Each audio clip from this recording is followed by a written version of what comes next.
नसरापूर प्रकरण पार्श्वभूमीवर सोलापूरचे भाजप आमदार देवेंद्र कोठे यांनी मंगळवारी खासदार प्रणिती शिंदे यांच्यावर कडक शब्दात टीका केली।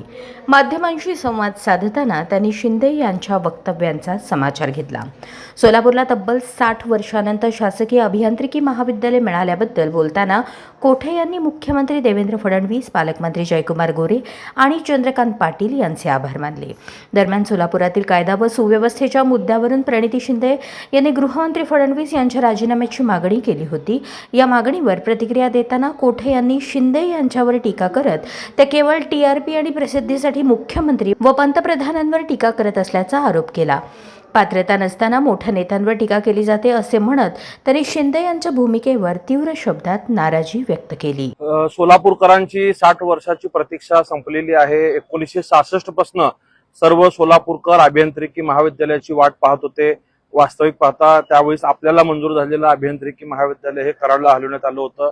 अनेक वर्ष इथल्या सामान्य लोकांची ही प्रतीक्षा होती। प्रथमतः मुख्यमंत्री देवेंद्र फडणवीस साहेब व तत्कालीन पालकमंत्री व सध्याचे उच्च तंत्र शिक्षण मंत्री चंद्रकांत दादा पाटील यांचे मनापासून आभार मानतो की त्यांनी जो शब्द सोलापूरकरांना दिला होता की सोलापूरला स्वतःचं अभियांत्रिकी महाविद्यालय मंजूर करून देऊ, आणि आज खऱ्या अर्थाने मंत्रिमंडळात त्या महाविद्यालयाला मंजुरी मिळालेली आहे।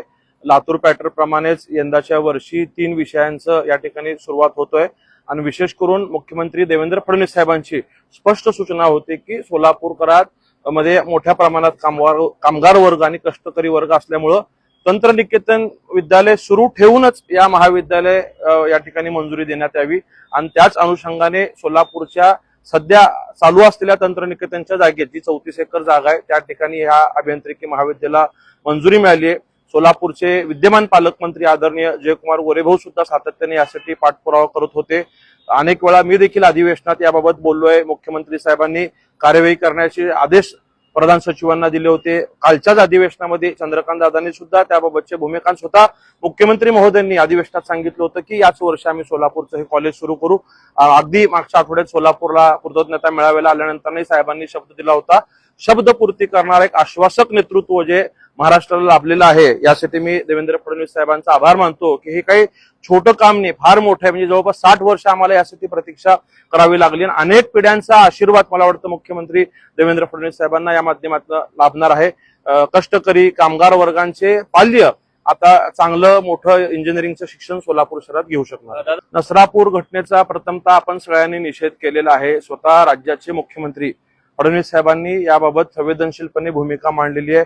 फास्ट ट्रॅक पद्धतीने हा विषय चालवून त्या ठिकाणी आरोपीला कठोर शिक्षा देण्याचा प्रयत्न सरकार करण्याचं असल्याचं सांगितलंय। आपलं राष्ट्र आपलं राज्य हे डॉक्टर बाबासाहेबांनी दिलेल्या घटनेच्या संविधानावरती चालतो। संविधानाच्या म्हणजे कायद्याच्या चौकटीत राहून अगदी जलद पद्धतीने आरोपीला शिक्षा देण्यासाठीची भूमिका मुख्यमंत्री साहेबांनी यापूर्वीच मांडलेली आहे।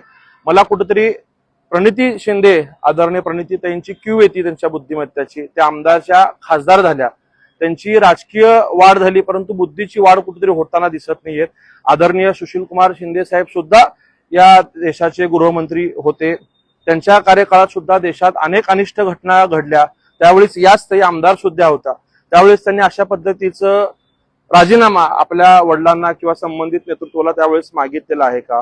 कुठंतरी वर्षातनं 4दा 3मै 6मै 9मै वार्षिक असं सोलापूरला यायचं आणि नेहमीच राजकीय वक्तव्य करायचं, उठसूट पात्रता नसताना मुख्यमंत्री देवेंद्र फडणवीस साहेबांवरती, आदरणीय पंतप्रधान नरेंद्र मोदी साहेबांवरती बोलून टीआरपी स्वतःकडे ओढून घेण्याचा ते सातत्याने प्रयत्न करत असतात। त्यांनी कुठंतरी या गोष्टी थांबवल्या पाहिजे। सरकार आरोपींना शिक्षा देण्यासाठी कटिबद्ध आहे। आपण सगळ्यांनी पाहिलेलं आहे की ज्या वेळेसपासून मोदीजींचं राज्य या देशात आलं, ज्या ज्या ठिकाणी अशा घटना घडल्या असतील क्रूरतेच्या, त्या ठिकाणी सरकारने कायद्याच्या चौकटीत राहून त्यातनं असलेल्या संधीतनं आरोपींना शिक्षा देण्याची जलद प्रतिक्रिया केलेली आहे। आणि स्वतः मुख्यमंत्री साहेब आश्वासक असताना कुठेतरी त्या भूमिका ठेवायचं आले की प्रत्येक वेळेस पत्रकारांचा बूम कुठेतरी त्यांना मला वाटतं जास्त प्रिय आहे आणि ते समोर घ्यायचं आणि अधिक काहीतरी टोकाचं बोलायचं। आजची सोलापूरची जर तुम्ही माहिती घेतली तर अगदी ज्या काँग्रेस कमिटीमधनं त्यांची प्रेस झाली त्याच्या बाहेरच सकल हिंदू समाजाचं त्या ठिकाणी निषेध आंदोलन होतं। तुम्हाला जर त्या पीडित कुटुंबियाबद्दल संवेदना असतील, भावना असतील तर तुम्ही त्या ठिकाणी उपस्थित राहणं अपेक्षित होतं, तुमची भावना त्या ठिकाणी नोंदवणं अपेक्षित होतं. परंतु तुम्हाला कुठेतरी सकल हिंदू समाजाची अलर्जी आहे म्हणून तुम्ही जाणीवपूर्वक त्या ठिकाणी जाण्याचं टाळलं आणि केवळ मीडियासमोर भाष्य आपण केलेलं आहे. वास्तविकता मी प्रणितीताईंना पुन्हा एकदा विनंती करेन की लोकांनी तुम्हाला खासदार म्हणून काम करण्याची संधी दिल्यानंतर तुम्ही सोलापूरच्या विकासासाठी काम करा. सातत्याने राजकारण करायचं, विकासावरनं राजकारण करायचं. एकीकडे म्हणायचं की हे सरकार आम्हाला निधी देत नाही आणि दुसऱ्या आमदारांनी, मग ते सुभाष बापू देशमुख असतील, सचिन कल्याण शेट्टी साहेब असतील, यांना भाजप सरकारकडनं मिळालेल्या निधीचं श्रेय घ्यायचं. त्यांना एक घाणेरडी सवय की मंजूर होणाऱ्या योजनेचं पत्र तयार करायचं, मंत्र्यांना भेटायचं, फोटो घ्यायचा आणि ते मीच केलं म्हणून सांगायचं. जर तुमची ही भूमिका सत्याची असेल तर तुम्ही दुसरी बाजू पण, म्हणजे विमानसेवा झाल्यानंतर तुम्ही आभार मानायला केंद्रीय मंत्र्यांकडे गेलात का?